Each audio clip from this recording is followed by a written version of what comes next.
Uyazi ngikhulela emhlabeni ubaba ngingenaye. Wahamba ngina-7 years. Saphambana nje endleleni esangweni. Ngakhula kodwa nabantu ababenobaba babo. Ubukela nje abantu abanobaba. Mina ngaba nenhlanhla ukuthi uNkulunkulu wanginikeza obaba bemvelo. Abangifundisa impilo nje. Abangifundisa nokuba ubaba. Ukuthi into enjalo. Kuyahlupha kuba ubaba ngoba kuhlaziywa ngemali osuke unayo. Uma ungenayo nje imali, uhlaziywa njengesisihluleki sentengebaba walutho. Khona abantu abangesibo obaba kodwa abanayo imali. Ba-supportive. Yes. Ngikwenzele nje isibonelo. Khona umuntu onemali owayithwalela. Iy'ngane zakhe ayinasisekelo.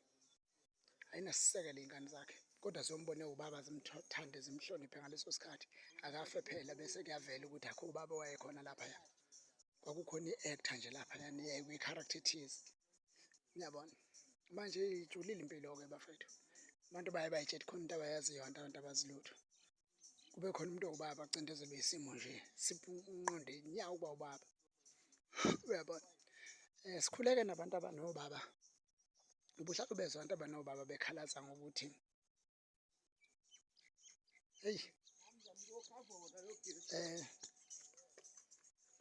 bekhalaza abantu abanobaba ngokuthi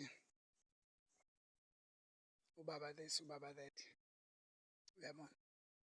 Kodwa-ke ngifuna ukugxila kulokho okuyikhona engifuna ukugxila khona. Phazanyiswa abantu abedlulayo. Sendaweni engekho kahle. Manje balokhu betshontsha umqondo wami. Manje lento ifika manje. Kuningi engihlala ngikukhohlwa. Manje ngakuyeka ngesikhathi okufike ngaso.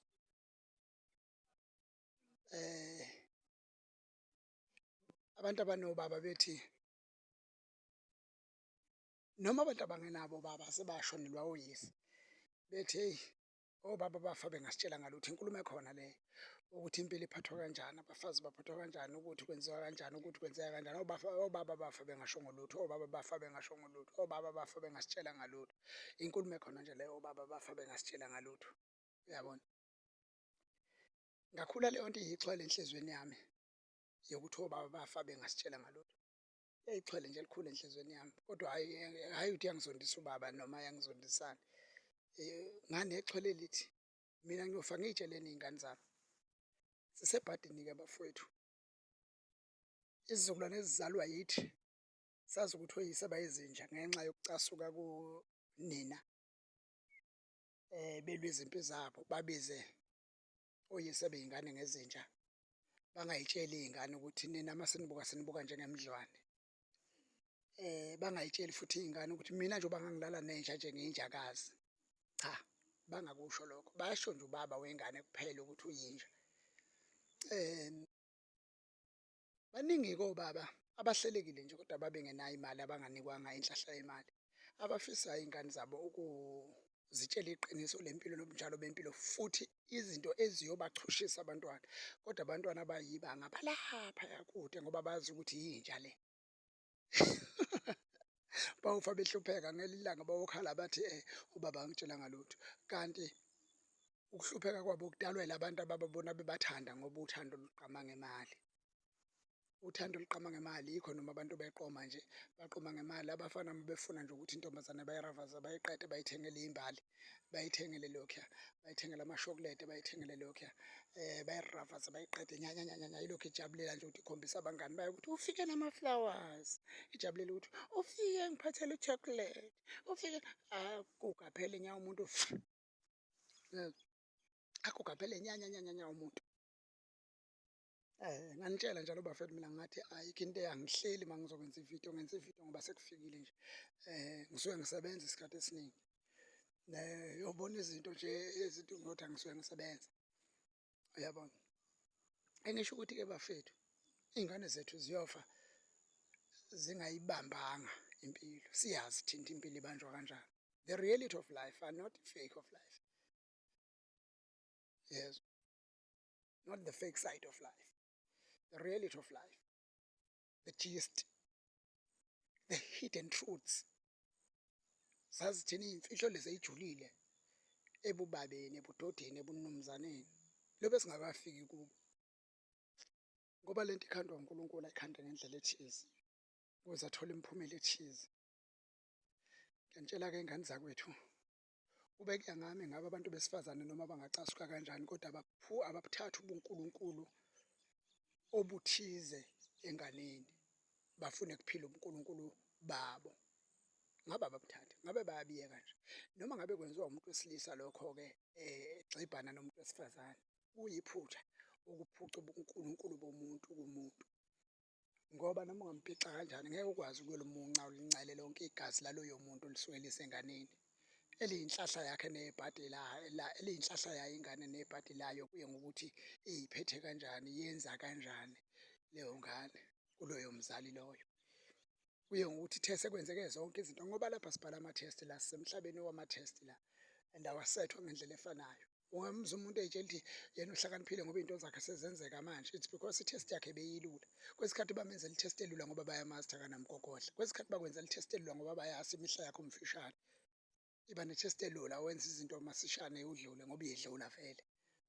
Kube khona umuntu onethesti elukhuni ngoba kwaziwa ukuthi la kwakhiwa indoda yesizwe la.